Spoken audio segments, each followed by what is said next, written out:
Why I became a perfect bullseye target for the narc. Let's trace the puppet strings, shall we? Trace those puppet strings back to what made me and what went wrong when it was making me. The alcoholic home, where we all sloshed around in alcohol, drinking so young.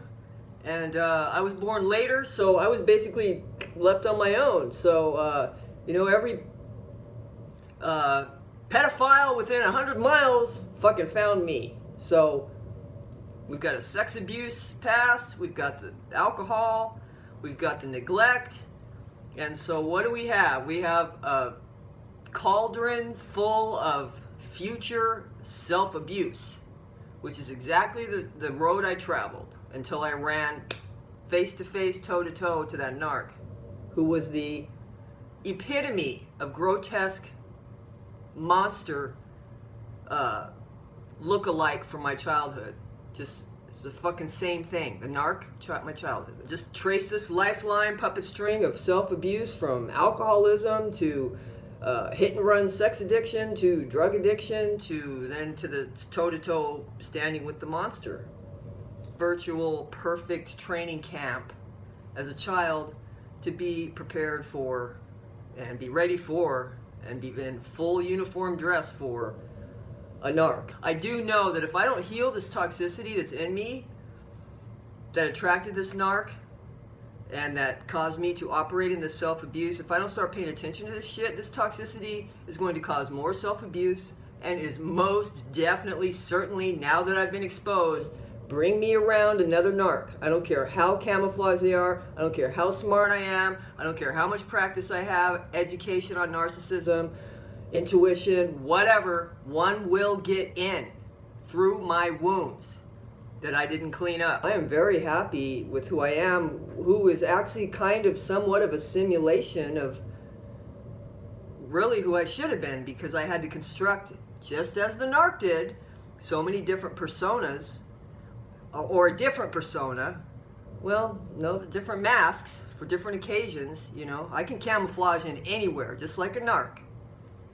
So many different personas to fucking survive, So, the simulation that you see before you is not exactly who I believe that the soul that got dropped into this body when I came out of the womb was intended to be. So again, I'm not trying to get anybody to feel sorry for. I'm trying to deconstruct what made me personally a target for this narc. What's happening in my life right now is my little person has finally said, enough!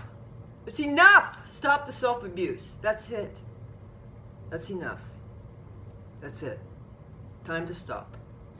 One of the things I've recently discovered that I was quite surprised at, but now that I have the narc playbook, and they do have a playbook, MPD has a playbook, they do. My mother was a fucking narcissist. Looking back on it now with this playbook, the whole sloshing household revolved around her in her orbit for supply.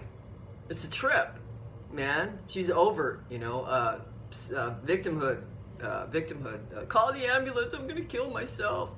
Let's get you another box wine, Mom. You'll be okay.